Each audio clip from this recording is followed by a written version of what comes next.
o que é muito importante para vocês nessa fase? Que vocês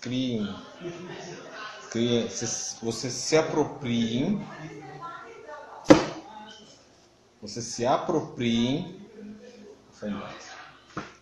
desse tipo de noção de escala, por exemplo, noção prática de como é que o fluido se comporta. O fluido é uma coisa que tem comportamento muito peculiar. Eu não sei se vocês vão ter aula de mecânica dos fluidos mesmo, mas, por exemplo, a equação de Navier-Stokes, que dá o comportamento de um fluido, é uma coisa extremamente difícil, sabe?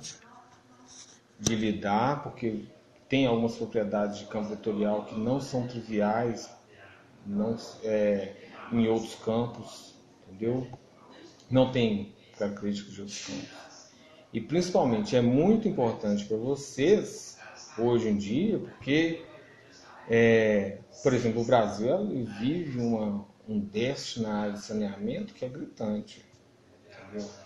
Então, se você comparar o que a engenharia fazia lá na Roma antiga, eles desviavam o curso de água por diferença de nível, né? Os aquedutos. Vocês já ouviram falar disso? Já? Não. Os aquedutos em Roma, eles transportavam água assim, quilômetros e quilômetros de distância, da fonte na montanha até a cidade. E transportavam um volume grande de água. Entendeu? E as cidades da antiguidade já tinham, muitas cidades da antiguidade tinham sistema de esgoto. Você vê que são coisas que hoje no Brasil atual, contemporâneo, coisa que falta para a população. Aqui em Ouro Branco até que as coisas são urbanizadas, pelo menos meu bairro, os bairros que eu conheço em Ouro Branco são urbanizados. Mas se você vai em determinadas cidades aí, vai no Nordeste Mineiro, vai em algumas regiões da grande BH mesmo, vai no Nordeste, pra você ver o déficit de saneamento no Brasil é um negócio gritante. Tem muita coisa envolvida. Agora, para o engenheiro, a importância de você saber mecânica dos fluidos vai desde a construção. Desde você vai bater uma laje, uma coisa, você vai lidar com um fluido. Um fluido ultra viscoso, né, que é o concreto, por exemplo. A massa de concreto ela é transportada, bombeada nos prédios de forma líquida.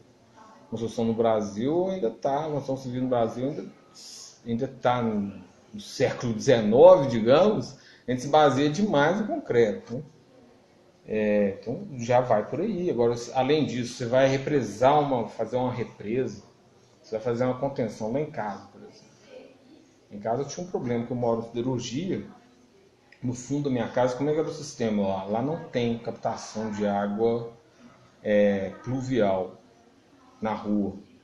Então quando chove, a água, eles tinham um sistema mais arcaico, em que a água passava na canaleta dentro do lote da gente, chegava no muro do fundo, tem uma canaleta que leva a água, então a água transportada toda via contato aéreo, né? Não tem uma captação, uma galeria no fundo. Então isso é um problema, porque, por exemplo, engenheiro que não tem noção de fluxo de água, um pouco de noção de vazão, etc., se ele dimensionar aquilo ali errado, ele inunda a casa de uma pessoa. Ele pode empoçar água em determinados lugares. E principalmente hoje em dia, o grande desafio de vocês, engenheiros civis, nessa área, é conseguir um reaproveitamento de água. Entendeu? Então eu, por exemplo, eu estava tendo umas ideias malucas lá em casa de tentar reaproveitar, porque, por exemplo, reaproveitar a água de chuva. Aí você vai reaproveitar a água de chuva, você pode fazer vou enterrar uma caixa d'água gigante na sua casa e pronto. Você está reaproveitando a água da chuva. Mas ela, praticamente, para você usar ela, você vai gastar energia, então é inviável. Então eu, por exemplo, estava bolando um jeito de aproveitar a energia eólica para bombear isso, para o contagiamento para a caixa. Entendeu? Então, essas ideias surgem à medida que você começa a ter, vamos dizer, experiência com o negócio. Quando você começa a ver a coisa acontecer. Entendeu? Então, mas hoje em dia, até por questões, às vezes, que a gente nem imagina, às vezes até um pouco de arquitetura envolve isso, você saber fazer uma disposição das janelas e portas da sua casa de modo a aproveitar os ventos.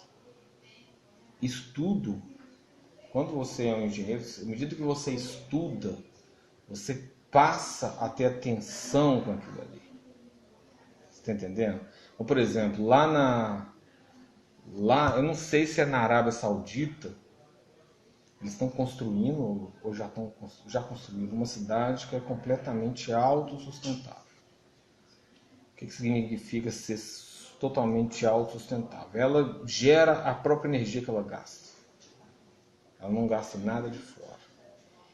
E ela tira dali mesmo tudo que ela precisa para se construir. Eu não sei se a parte de construção é assim, mas, por exemplo, eles tiram água. Eles conseguem recuperar água. Eles estão no meio do deserto. Então, quando você vê que os caras bolaram, eles fizeram o urbanismo da cidade é tal que a cidade aproveita os ventos e aproveita as sombras, e ao mesmo tempo ela tem iluminação adequada, não fica um negócio tenebroso, digamos. Ela aproveita os ventos canalizados para tocar turbina eólica. Ela aproveita a umidade, um pouco de umidade que está do vento que está passando. Tem sistema de captação de umidade que acumula umidade para umidificar as ruas da cidade, para ficar um ambiente agradável. Então, você está no meio do deserto, mas você tem um clima mais agradável que o Rio de Janeiro do verão. Então, isso que eu estou te explicando, você está vendo?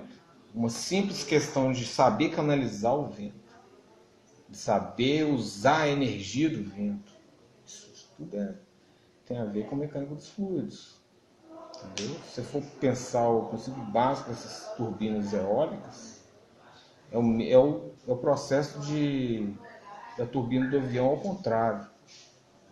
Você tem paz, que o vento passa, e por uma diferença de pressão, por causa da pressão dinâmica nas pás, ela faz a turbina girar. Você tem, tá vendo? Mecânica de fluidos aí do início ao fim. Entendeu? Basicamente a ideia é você ter um primeiro contato e se familiarizar, porque não é natural pra gente.